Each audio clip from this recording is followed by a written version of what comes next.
வணக்கம் நண்பர்களே. இன்று கடலை மாவில் சுவையான வாழைத்தண்டு பஜ்ஜி செய்வது எப்படி என்று பார்க்கலாம் வாங்க. 1 கப் கடலை மாவுக்கு தேவையான அளவு மிளகாய்த்தூளும் தேவையான அளவு உப்பும் சேர்த்திருக்கிறோம்.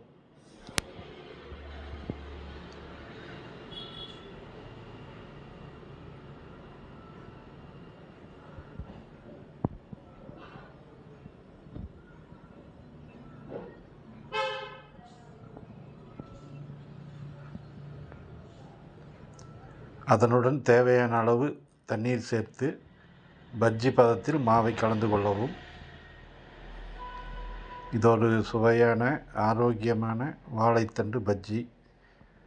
நீங்களும் ட்ரை பண்ணி பாருங்கள், நல்லாயிருக்கும்.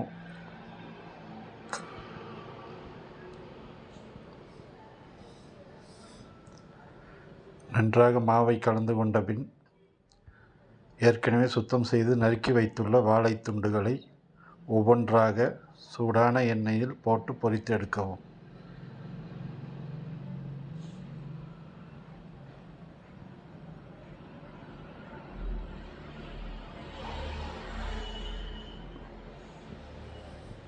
நாங்கள் செய்து பார்த்தபோது நன்றாக இருந்தது. நீங்களும் நிச்சயமாக உங்களுக்கு பிடித்திருந்தால் செய்து பாருங்கள். வழக்கமான சமையல் எடுத்து இது புதுமையாக இருக்கும், நல்லாவும் இருந்தது. பாருங்கள், ஒவ்வொரு துண்டுகளாக நன்றாக மாவில் முக்கி சூடான எண்ணெயில் பொரித்தெடுக்க வேண்டும்.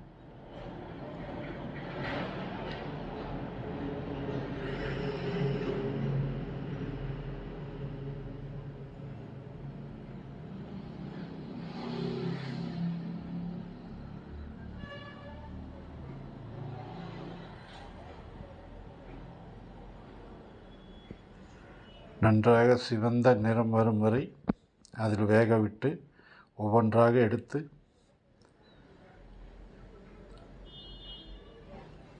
சாப்பிடலாம்.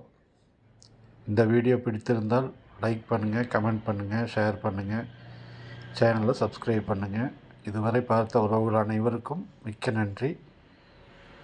வணக்கம் நண்பர்களே. பாருங்கள், சுவையான சூடான வாழைத்தண்டு பஜ்ஜி தயார்.